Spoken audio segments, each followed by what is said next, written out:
హైదరాబాద్కు కనీసం 20 కిలోమీటర్ల దూరంలో, భాగ్యనగరానికి 20 కిలోమీటర్ల దూరంలో మంచిరేవుల అనే గ్రామం, రంగారెడ్డి జిల్లా మంచిరేవుల అనే గ్రామంలో ఈ స్వామివారు వేంచేసి ఉన్నాడు.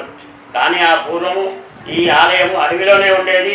సూర్యనారాయణపురం అని చెప్పి ఉండేదట ఆ కాలంలో. ఆ సూర్యనారాయణపురంలో ఈ ఆలయాన్ని నిర్మించారని ప్రతీతి శాసనం అంటూ ఏం లేదు, కానీ పెద్దలు చెప్పగా ఉన్నది. ఈ ఆలయము వేణుగోపాల స్వామి దేవాలయము చాళుక్యుల కాలంలో 11వ శతాబ్దంలో నిర్మించబడిన ఆలయం. మొత్తం శిలతోటే, మొత్తం రాతి నిర్మాణం.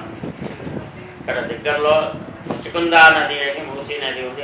ఆ నదికి చేరువలో శివకేశవులు ఉండాలని చెప్పి ఇక్కడ వేణుగోపాల స్వామి దేవాలయాన్ని, పక్కకు బ్రహ్మసూత్ర శివ ఓంకారేశ్వర స్వామి దేవాలయాన్ని ఆ కాలంలో నిర్మించబడింది.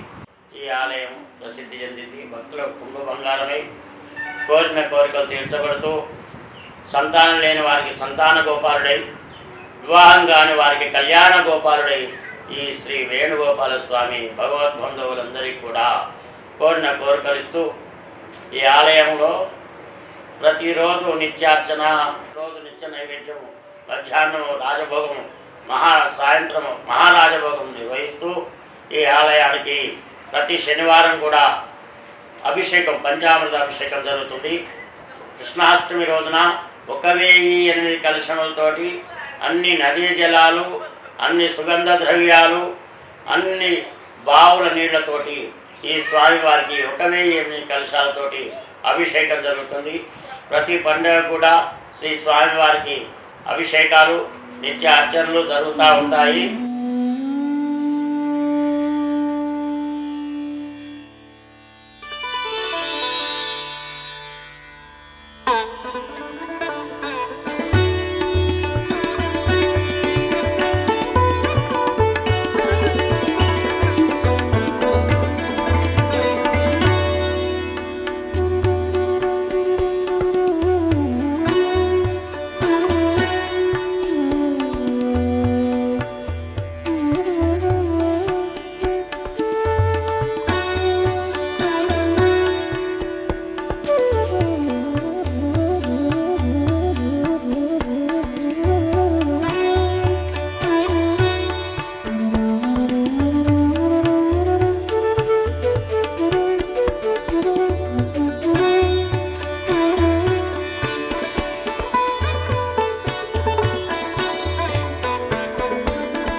ఉంది, ఆగ్నేయంలో ఉంది అని చెప్పి ఆ కాలంలో ఆలయాన్ని, ఆ పుష్కరిణి కొంచెం మూసివేయబడి ఉండే. ఈ మధ్యలోనే దాన్ని రెనోవేషన్ చేస్తూ మరి ఆ పుష్కరిణి నిత్యంగా సుందరీకరించబడింది. ఇంకా చాలా పని మిగిలి ఉంది. నృసింహకుండం అని దాని పేరు, నృసింహ పుష్కరిణి. ఈ ఆలయానికి ప్రతి సంవత్సరం కూడా భక్తులతోటే ఈ ఆలయం నిర్వహించబడుతుంది. భక్తులు ఇచ్చే కానుకలతోటి, దానితోటి ఈ ఆలయం నిర్వహించబడుతుంది.